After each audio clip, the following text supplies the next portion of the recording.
Alors pour les nouvelles formes d'organisation, je vais s'appuyer sur les travaux de Arthur Young et Dave Ulrich que vous connaissez et dont vous allez trouver le lien en bas pour les articles. Alors qu'est-ce qu'ils ont fait dans leur livre Reinventing the Organization? Ils ont pris, si vous voulez, un peu ce que je vous ai raconté, les caractéristiques des organisations classiques. Ils ont rassemblé toutes ces caractéristiques, toutes ces formes, tous ces principes, et les ont étudiés, rassemblés dans un cadre intégré. Et puis ensuite, puisqu'on parle de la théorie de la contingence, ils ont pris, si vous voulez, les organisations les plus performantes à notre époque aujourd'hui. En Chine, aux États-Unis, en Europe, comme vous voyez sur le schéma, ils ont pris Tencent, Alibaba, ailleurs. Ils ont pris également Google, Facebook, Amazon. Ils ont étudié en Europe Supercell. Donc ces entreprises sont qualifiées à notre époque d'aujourd'hui comme les organisations les plus performantes.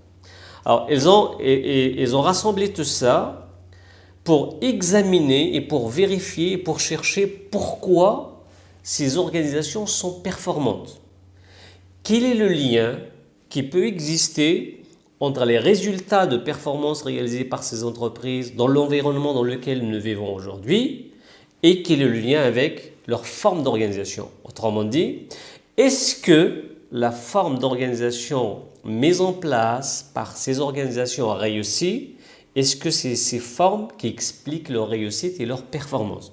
Donc c'est un roman dans l'histoire, hein. C'est ce qu'a fait John Woodward, qui est l'un des auteurs fondateurs de la théorie de la contingence, dont les travaux ont été poursuivis par Mintzberg aujourd'hui.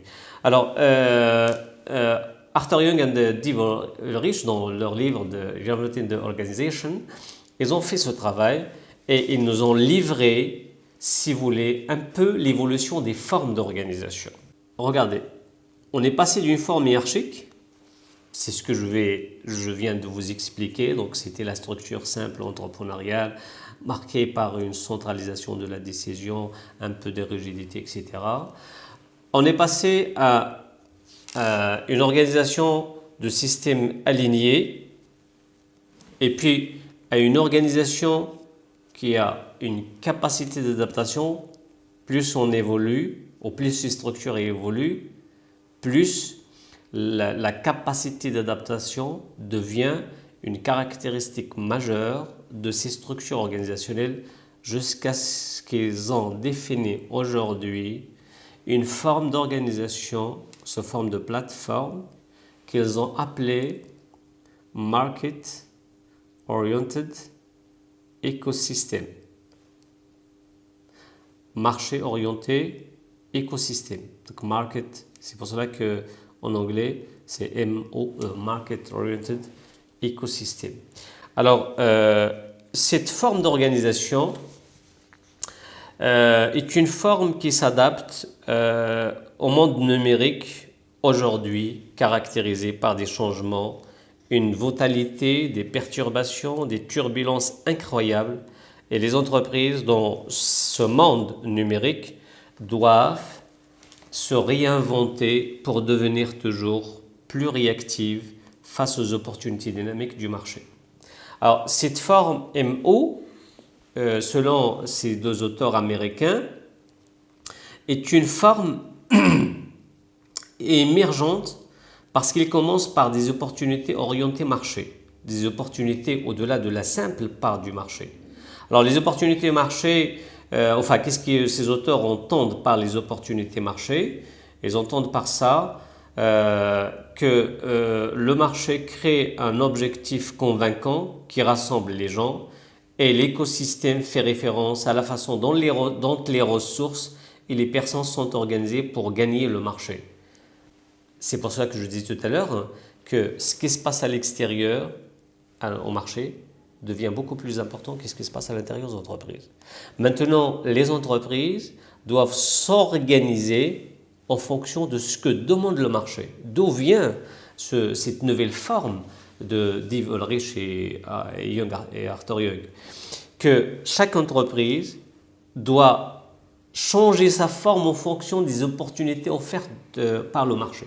Et à chaque type d'opportunité, on doit constituer une équipe, on doit allouer des moyens et on doit mettre une organisation nécessaire pour que cette petite organisation attaque ce segment et cette opportunité de marché.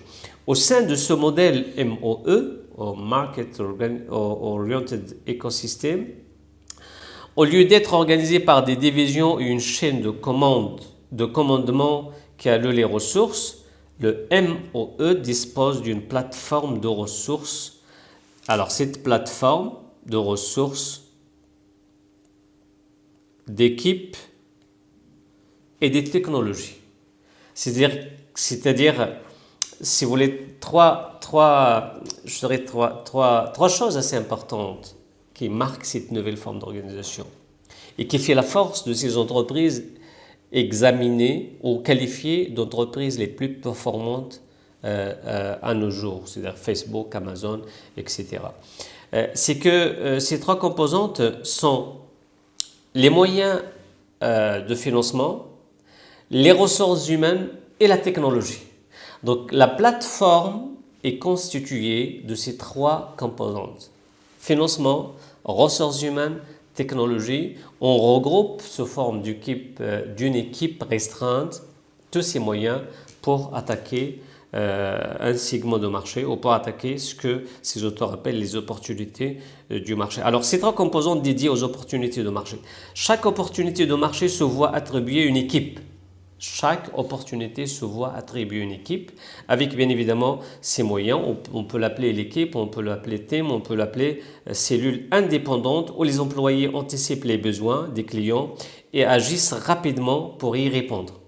Vous allez voir que aussi l'une des raisons d'être de ce type de nouvelle structure, c'est la rapidité. Du moment où le marché évolue vite, les opportunités évoluent vite, les opportunités de marché évoluent vite et par conséquent à l'intérieur de l'entreprise, l'équipe qui est orientée vers cette opportunité doit avoir cette grande capacité d'adaptation et d'évolution, d'où on forme aujourd'hui des équipes restreintes et c'est ce qu'on a remarqué chez Facebook, chez Amazon et chez les autres grandes, chez ailleurs, chez Huawei et chez les autres grandes structures.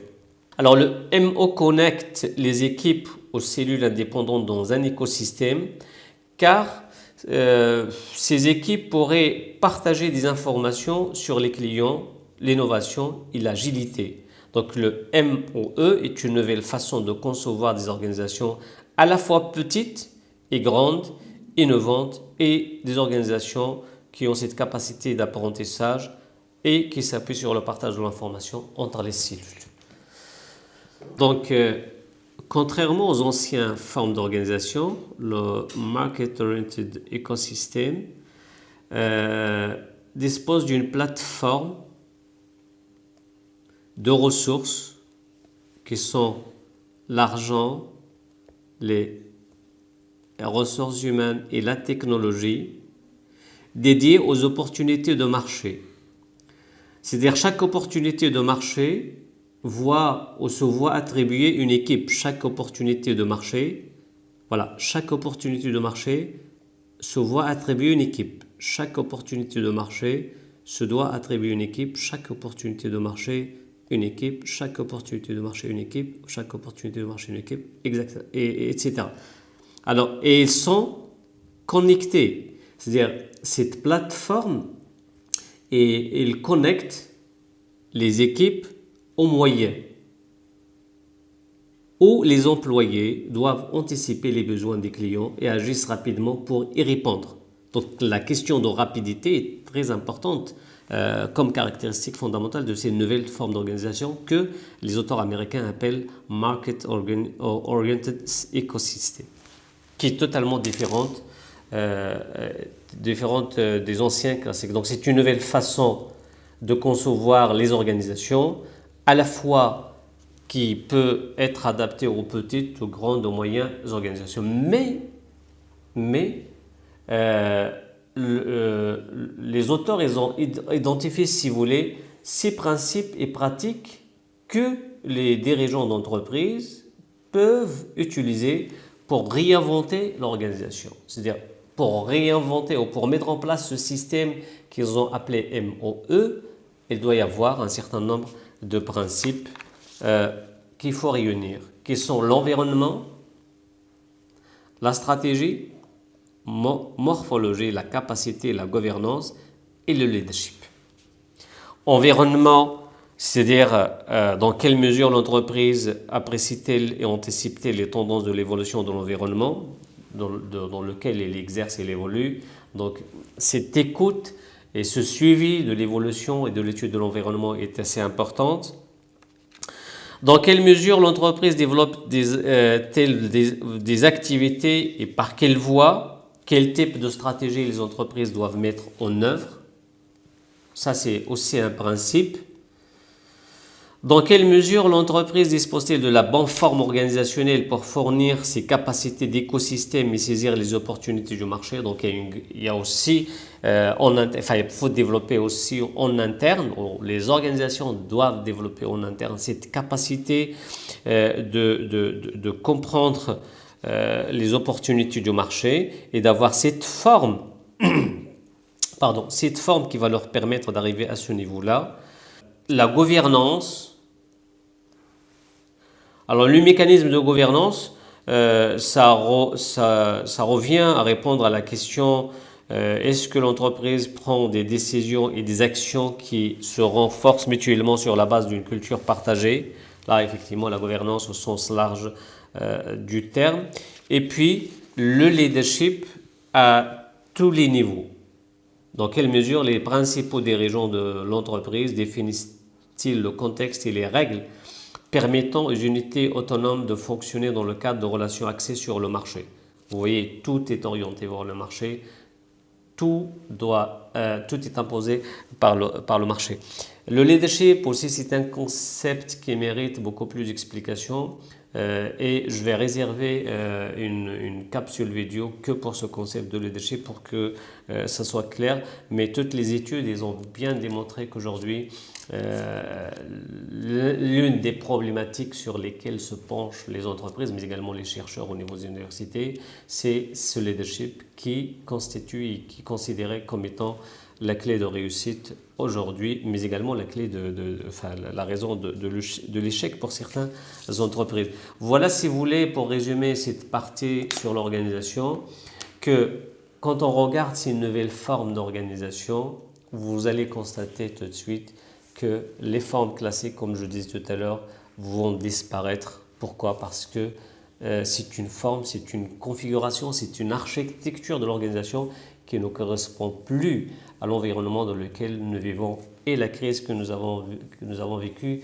cette année en est un grand témoin et qui restera dans l'histoire.